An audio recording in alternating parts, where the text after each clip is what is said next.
Hello friends, मी मोनिका थोरात.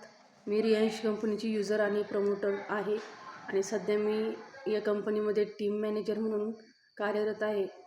परंतु 15 दिवसापूर्वी अशी काही अवस्था होती की मला डेंग्यू झाला होता आणि त्यामध्ये माझ्या प्लेटलेट्स फार कमी झाल्या होत्या. अगदी 16-15 म्हणजे पांढऱ्या पेशी भरण्याची आवश्यकता होती. परंतु 6 दिवस मी हॉस्पिटलाइज असल्यामुळे मला तिथे आपला अमृत ज्यूस यूज करता नाही आलं आणि 6 दिवसातही माझ्या पेशी 70,000पेक्षा जास्त वाढल्याच नाही. त्यामुळे घरी आल्याच्यानंतर फक्त 2 दिवस मी आपलं अमृत ज्यूस घेतलं आणि त्यानंतर डायरेक्ट 1,50,000 माझ्या पांढऱ्या पेशींचं प्रमाण वाढलं. आणि खरंच आपलं हे जे प्रोडक्ट आहेत हे अतिशय जीवनदान देणारं आहे. त्यामुळे कृपया